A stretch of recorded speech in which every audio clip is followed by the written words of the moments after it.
yang ke-41 yang kita baca tadi, kata beliau, hikmah yang ke-42, jangan berpindah dari satu alam ke alam yang lain.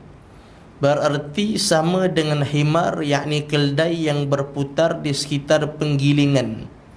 Ia berjalan menuju ke tempat tujuan. Tiba-tiba itu pula tempat yang ia mula-mula berjalan daripadanya. Tetapi hendaklah engkau pergi dari semua alam menuju kepada pencipta alam. Sesungguhnya kepada Tuhanmu puncak segala tujuan. Dan syarahan daripada hikmah yang ke-42 tadi itu, jangan berpindah dari syirik yang terang ke alam syirik yang samar. Amal kebajikan yang dinodai oleh riya, sum'ah, mengharapkan pujian orang, tidak dianggap oleh syariat dan tidak diterima oleh Allah Subhanahu wa taala. Faham tak kat tu? Tuan-tuan tak payah ngangguk lah, mesti tak faham. Baik, maksud dia, kalau kita masih ingat dalam pertemuan kita yang lalu, apa yang kita bahas? Yang kita bahas ialah tentang seseorang yang lari daripada Allah. Seseorang yang lari daripada Allah, yang walhal dia tak mampu pun daripada Allah. Ada dua maksud. Yang pertama, seseorang yang beribadah bukan kerana Allah Subhanahu wa taala. Sembahyang bukan kerana Allah. Kemudian sedekah bukan kerana Allah, baca Quran bukan kerana Allah. Jadi ibadah yang dilakukan yang tidak akan dapat manfaat dunia, akhirat pun dia tak dapat. Contoh sembahyang. Seseorang yang sembahyang bukan kerana Allah Subhanahu wa taala, maknanya sembahyangnya itu dia telah lari dari Allah Subhanahu wa taala, bukan lagi sembahyang kerana Allah. Satu. Dan yang kedua, maksud dia seseorang itu lari daripada Allah, yakni lari daripada panduan Allah Subhanahu wa taala. Walhal manusia sebenarnya tak mampu pun lari dari Allah. Bahkan manusia sentiasa bergantung kepada Allah Subhanahu wa taala. Kita bagi contoh dalam pertemuan yang lalu. Contohnya kalau kita nak makan. Mana mungkin kita boleh mencapai matlamat daripada makan tadi itu kalau Allah tinggalkan kita. Mana sekarang ada sebahagian daripada manusia yang lari dari Allah, walhal dia tak mampu pun sebenarnya dari Allah Subhanahu wa taala. Mana mungkin seseorang hidup tanpa Allah Subhanahu wa taala. Walaupun orang tu kafir, walaupun dia tidak beriman sekalipun, mana mungkin seseorang itu boleh hidup tanpa Allah Subhanahu wa taala. Walaupun orang tu tak beriman dengan adanya Allah, dia sendiri pun hidup tak mungkin hidup kalau sekiranya tanpa Allah Subhanahu wa taala. Kan? Contoh, kita ada mata, kita ada telinga yang memberikan penglihatan bersambung daripada setiap detik. Itu siapa dia? Allah Subhanahu wa taala. Contoh, masa kita tidur, kita ada mata tapi kita tak nampak, betul? Masa kita tidur, kita ada telinga, tetapi telinga kita masa tu pendengarannya tak ada, kan? Tertutup sekejap. Maknanya Allah Subhanahu wa taala tarik sekejap penglihatan kita, Allah tarik sekejap pendengaran kita. Kemudian kita bangun daripada tidur, Allah berikan balik pendengaran dan penglihatan itu kepada kita. Kan? Allah bagi balik. Kalau seandainya Allah tinggalkan kita tidur terus, maka pada waktu itu penglihatan kita tak mungkin kita dapat gunakan. Mata kita tak mungkin ada penglihatannya di situ. Telinga kita mana mungkin ada pendengarannya di situ. Jadi manusia tidak mungkin hidup tanpa Allah Subhanahu wa taala. Baik, itu kesimpulan daripada perbincangan kita yang lalu. Maka yang pada malam ni kata beliau, la tarhal ila kaunin, jangan kamu berpindah kepada satu alam kepada alam yang lain. Apa maksud dia? Maksud dia, kalau yang dulu seseorang itu beribadah bukan kerana Allah, kita ambil contoh. Seseorang yang berpuasa bukan kerana Allah, maka ini maksud daripada perbahasan yang lalu. Mana dia melakukan sesuatu amalan ibadah itu bukan kerana Allah. Yang pertama. Kemudian yang kedua, kalau seseorang itu dia mengaji, dia faham, aku puasa kalau kerana manusia, ini namanya riak. Bila namanya riak, ibadahnya itu tak ada pahala. Bukan hanya tak ada pahala, berdosa pula ibadah yang dianggap ibadah tadi itu. Puasanya tadi itu jadi satu amalan yang berdosa, dan riak dipanggil sebagai syirik yang kecil. Berdosa lah makna puasa macam tu. Baik. Dia pun mengaji, dia pun faham bahawa ibadah yang dilakukan kerana manusia maka hukumnya haram dan berdosa.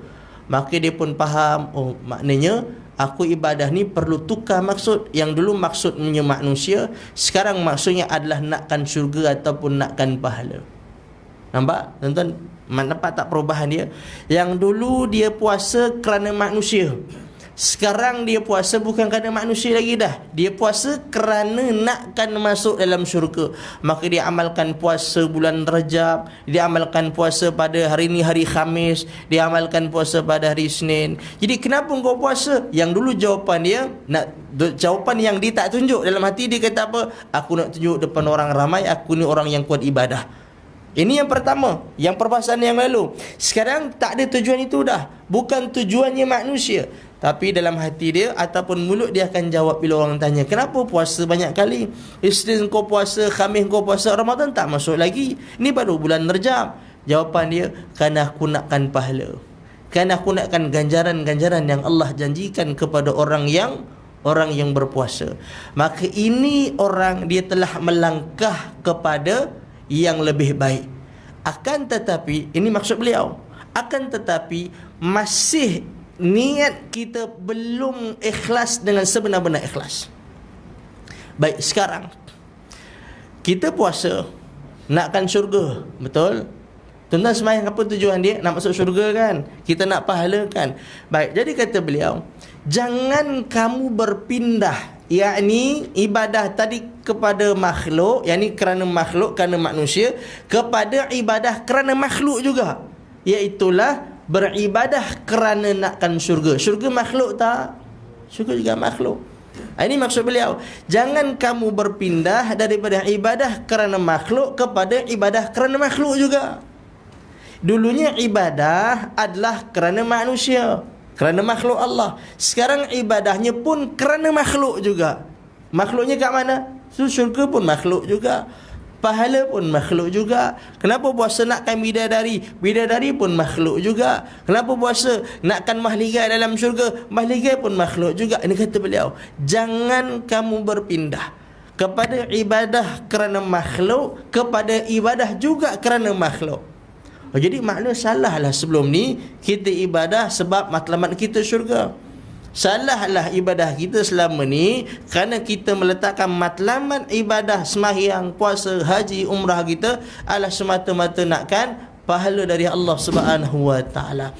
Jadi tuan-puan yang dirahmati Allah Subhanahu wa taala, maksud beliau kalau boleh cuba usaha supaya ibadah kita jadi ikhlas yang paling murni dan ikhlas yang paling tinggi martabatnya. Baik, apa makna ikhlas?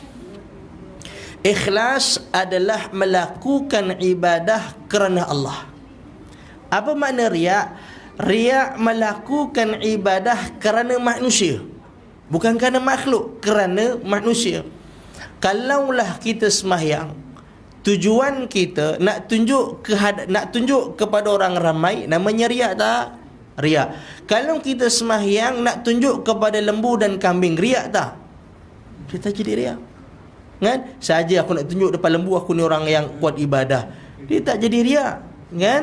Dia tunjuk dekat kambing, dia tunjuk dekat kucing dia tak jadi riak. Yang jadi riak kalaulah ibadahnya itu dia buat kerana nak tunjuk di hadapan manusia. Itu yang namanya riak. Bermakna kalaulah ibadahnya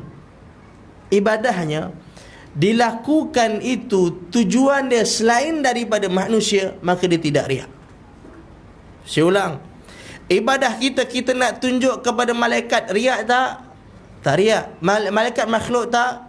Makhluk. Jadi ibadah kita kerana nak tunjuk di hadapan makhluk, iaitulah malaikat, oh dia tak riak. Ibadah kita lakukan nak tunjuk depan kucing, riak tak? Tak jadi riak. Ibadah kita nak tunjuk kepada manusia, riak tak? Riak. Jadi ibadah yang dilakukan selain daripada kerana manusia, maka dia bukan riya. Bermakna ibadah yang riya itu, iaitulah ibadah yang dilakukan hanya kerana manusia semata-mata. Kalau nak tunjuk kepada jin, tak jadi riya. Kalau nak tunjukkan kepada syaitan, tak jadi riya. Nak tunjuk kepada selain daripada manusia, maka dia tak jadi riya. Satu, kita kena faham yang itu. Ibadah yang tertolak, ibadah yang berdosa, kalau dilakukan kerana riak sahaja, yakni kerana manusia semata-mata. Kalaulah ibadah dilakukan selain daripada kerana manusia, dia tidak berdosa. Contoh, kita bagi contoh. Seorang yang mengajar Quran, dia mengajar Quran semata-mata nak mendapatkan keuntungan duniawi, dosa tak? Dia tak berdosa. Dia tak berdosa. Yang berdosanya kalaulah ibadah dia kerana nak tunjuk-tunjuk kepada manusia, nak manusia puji dia contohnya, maka itu baju dia riak. Kalaulah ibadahnya selain daripada kerana manusia, maka dia tak jadi riak. Soal ada pahala itu cerita lain. Saya nak sebut dulu ada dosa ataupun tak ada dosa. Tuan-tuan, faham ke tak faham? Baik. Saya pun baru bangun tidur sebenarnya. Saya hari ni program saya agak penuh, kan? Jadi malam ni saya nak ke Kedah, drive seorang-seorang. Jadi tadi lepas asar tadi, habis kuliah muslimat di Seri Gombak, lepas solat asar cadang nak tidur sekejap lah. Tidur, bangkit dah lewat dah. Pasal kena tidur juga, kotak malam ni tak boleh, saya tak boleh bawa kenderaan seorang-seorang pergi Kedah malam ni. Nak kena pergi juga, jadi lepas tak dapat tidak, saya tidur sekejap. Tu yang kalau tuan-tuan tengok saya agak melalut sikit, tuan-tuan perbetulkan. Ustaz, ni dah lebih sangat dah ni. Tolong betulkan. Baik. Jadinya dia tidur petang macam tu. Bila dia tidur petang, dia jadi macam tak apa nak betul sikit. Jadi kalau tuan-tuan tengok saya tak apa nak betul tu, dia jadi begitu sikit, dia tak apa nak betul sikit. Baik. Jadi maksud dia, saya nak bagi tahu tadi bahawa ibadah, satu amalan, sembahyang, puasa ataupun apa-apa ibadah, kita buat kerana manusia, namanya riak. Ibadah yang riak sahaja yang berdosa. Manakala ibadah yang tidak riak, dia tak berdosa, tapi belum tentu ada pahala. Macam saya bagi contoh tadi, puasa kerana manusia, berdosa tak? Berdosa sebab riak. Tapi kalau puasa kerana nakkan sihat, doktor kata, pakcik kena banyak puasa, kerana pakcik dah macam-macam penyakit dah, gout ada, kencing manis ada, darah tinggi ada, senggugut ada, pakcik kena banyak-banyak puasa. Maka dia puasa semata-mata kerana nakkan sihat. Riak tak? Dosa tak? Tak berdosa. Kenapa tak berdosa? Tak ada riak. Tak ada riak. Tapi ada pahala tak? Itu cerita nombor 2. Cuma kita faham dulu, dosa ataupun tak, kalau ada riak berdosa, kalau ada sum'ah berdosa. Tapi kalau tak ada riak, ataupun ada walaupun sikit riak dalam ibadah kita, tetap dia ditolak oleh Allah Subhanahu Wa Taala. Contoh, seorang yang puasa 100% kerana manusia, tertolak ibadah dia. Satu orang puasa 50% kerana Allah, 50% kerana manusia, tertolak ibadahnya. Pasal ada riak, walaupun sikit riaknya dalam ibadah, maka ibadahnya tertolak dan berdosa. Jelas tak tu? Baik. Manakala ibadah yang dilakukan tanpa kerana manusia, maka dia tidak dinamakan sebagai riak. Dan bila mana ibadah itu tidak riak, maka dia tidak berdosa. Kita masuk kepada langkah yang seterusnya, perbincangan yang seterusnya. Apakah amalan itu ada pahala ataupun tidak? Kalau riak, amalannya ada pahala tak? Tak ada pahala, bahkan berdosa pula. Jadi kalau ibadah yang dilakukan bukan kerana manusia, tapi kerana duniawi. Contoh, kenapa sembahyang duha? Kerana nak rezeki murah.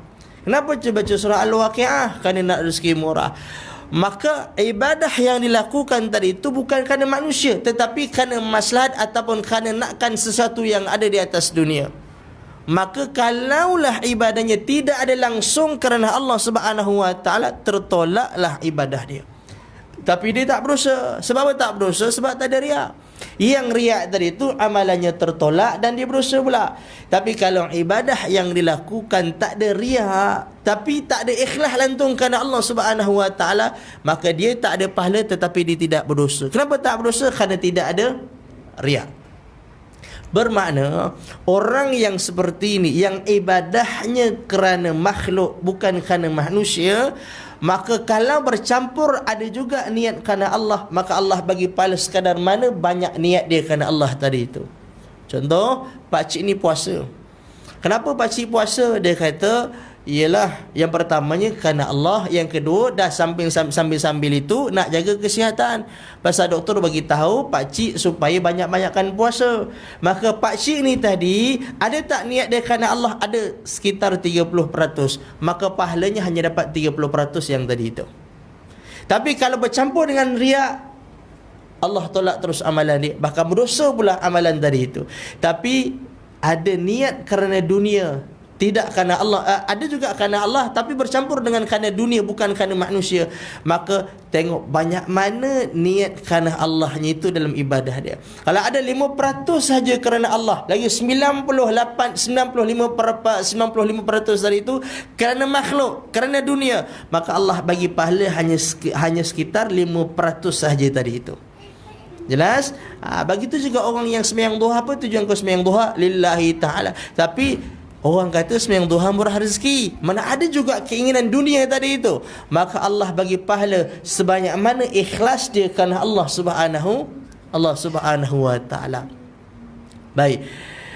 Begitu juga seseorang yang sembahyangnya kerana nakkan syurga, puasanya nakkan syurga, sedekahnya kerana nakkan syurga, umrah dan hajinya kerana nakkan pahala dari Allah Subhanahu wa ta'ala, maka Allah bagi pahala banyak mana niat dia kerana Allah. Contoh, sembahyang dia ataupun ibadah dia ada 85% kerana nakkan pahala, hanya berbaki sekitar 15% kerana Allah Subhanahu wa ta'ala, maka Allah bagi pahala hanya yang 15% dari itu. Yang 85% itu Allah Subhanahu wa ta'ala tak bagi pahala.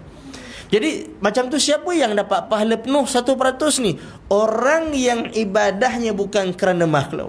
Baik makhluk yang ada atas dunia ataupun makhluk ke akhirat nanti. Siapa makhluk ke akhirat nanti? Syurga.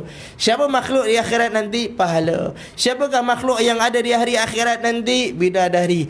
Jadi ibadahnya bukan kerana tujuan itu, bukan kerana makhluk dunia dan juga bukan makhluk akhirat. Niatnya semata-mata kerana Allah Subhanahu wa ta'ala, maka Allah akan berikan kepadanya pahala 100%.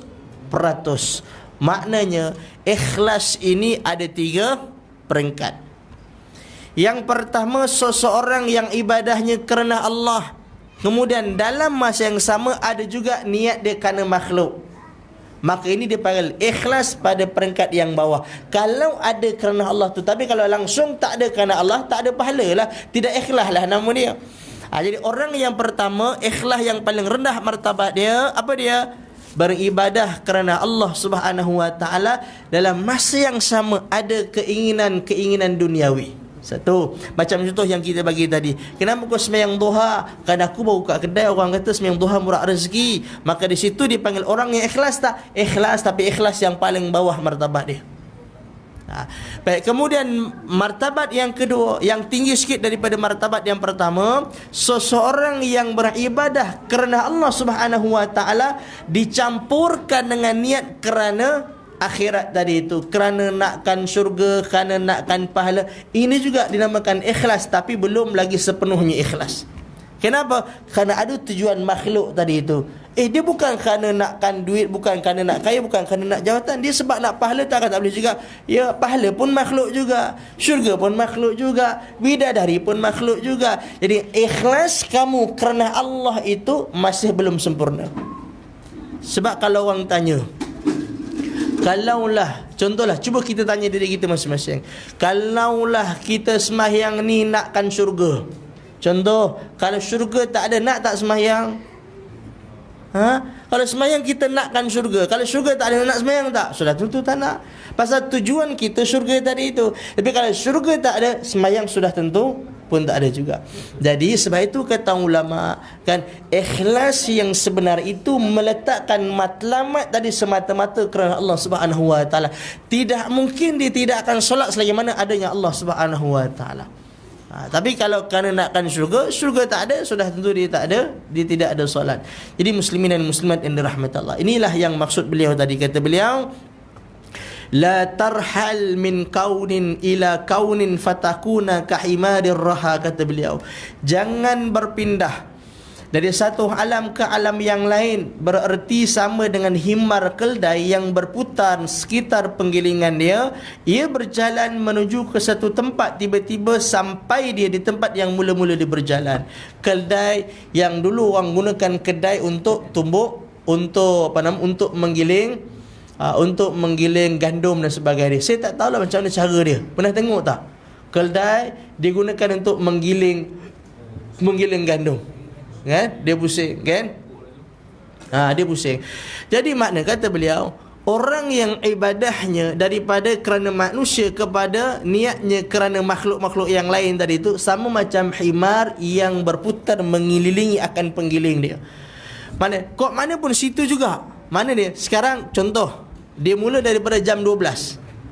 Dia pusing nanti sampai di jam 12. Mana dia sampai di tempat yang mula-mula dia jalan tadi itu. Dia tidak berjalan meninggalkan sesuatu yang tempat dia tinggal. Maksud dia, kalau kita nak berubah, mesti berubah meninggalkan benda yang buruk. Tapi kalaulah seandainya, contoh, saya bagi satu contoh, ini tak ada kena-mengena dengan siapa-siapa. Contoh, dia nak berhenti rokok. Contoh, saya bagi contoh. Tapi dihisap nano, dia panggil nano stick ke apa, vape ke, jadi aci sama juga kan, lebih kurang. Saya tak cerita apa hukum tau. Saya nak cerita orang tu nak tinggalkan rokok, tapi dia tinggalkan rokok, dia hisap vape pula. Lebih kurang lah tu, ya. Ya je lah. Maksudnya begitu. Kalau nak tinggalkan sesuatu yang tak elok, maka tinggal terus, jangan patah balik sampai di situ. Macam orang tadi ibadahnya kerana makhluk, jadi kamu berpindah kepada makhluk juga. Harusnya kamu buat ibadah kamu kerana makhluk, berpindah kepada ibadah kepada Tuhan makhluk. Siapa Tuhan makhluk? Allah Subhanahu wa taala. Usaha ke arah tu. Bukan makna ibadah kita tak sah. Kalau ibadah kita tidak campur kerana manusia, maka ibadah kita sah. Cumanya pahala kita itu mungkin tidak seperti orang ibadah yang ikhlas semata-mata kerana Allah Subhanahu wa taala. Kan? Contoh, kalau seseorang itu ibadahnya kerana nakkan syurga, kan? Kerana nakkan syurga, bagi dia aku sembahyang, yalah confirm lah aku boleh masuk syurga, kan? Tetapi kalau seseorang yang ibadahnya kerana Allah, dia belum tentu Allah suka tak ibadah dia.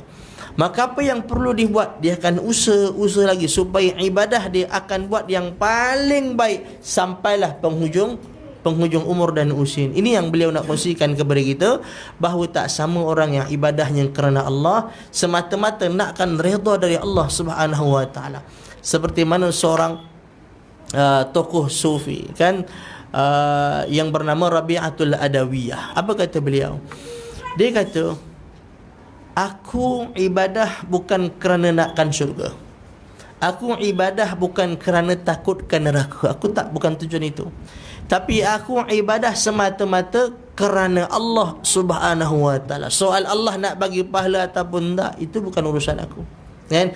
Soal Allah Subhanahu wa taala masukkan aku dalam syurga ataupun tidak, itu bukan urusan aku.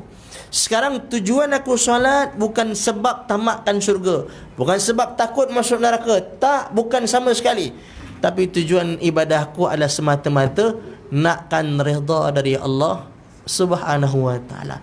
Mana kita pun dalam ibadah kita perlu usaha ke arah tu. Baik.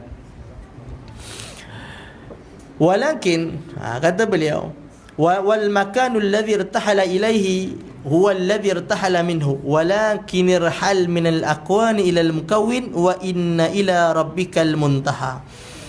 Jadi tidak dianggap oleh syariat, tidak diterima oleh Allah kalau ibadahnya adalah kerana manusia. Tapi kalau selain daripada manusia yang kita sebutkan tadi, masih ada harapan untuk dia mendapat pahala dari Allah.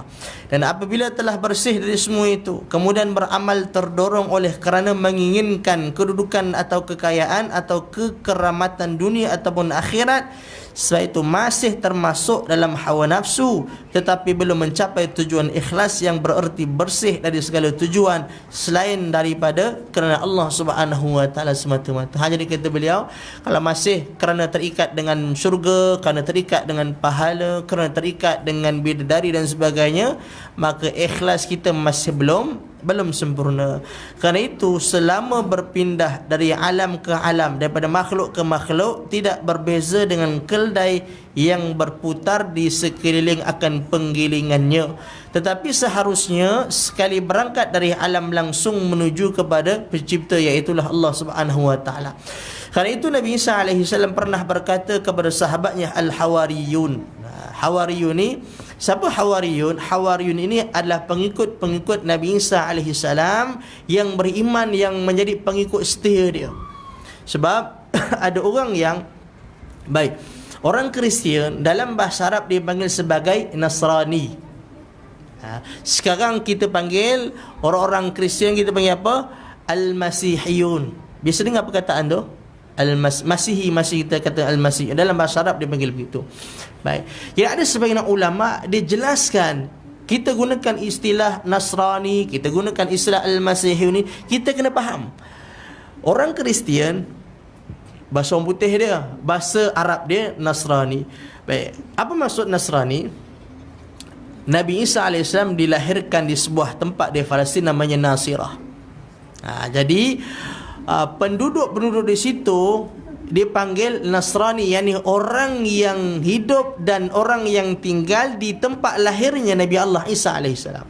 Jadi Nasrani atau Kristian dia datang setelah Nabi Allah Isa AS diturunkan. Baik, itu maknanya orang yang, ataupun sebagian ulama sebut orang-orang yang awal mendukung perjuangan Nabi Isa AS tu orang-orang Nasrani. Tapi lama-kelamaan bila orang Yahudi datang menyesatkan mereka, menjauhkan mereka daripada agama Nabi Isa, akhirnya mereka jadi sesatlah. Cuma generasi awal mereka bersama-sama dengan Nabi Isa untuk menyebarkan dakwah. Satu. Yang kedua, Al-Masihiyun. Ada sebahagian orang panggil orang Kristian dengan panggilan Al-Masihiyun atau Al-Masihiyin. Al-Masihi ni kata ulama tak sesuai. Sebab tak sesuai? Sebab Al-Masihiyun ni maknanya orang yang menjadi pengikut Al-Masih. Siapa dia Al-Masih? Nabi Isa. Al-Masih Isa ibnu Maryam, kata Allah dalam Quran. Kan? Al-Masih gelaran yang Allah bagi kat dia. Isa nama dia, ibnu Maryam nama mak dia.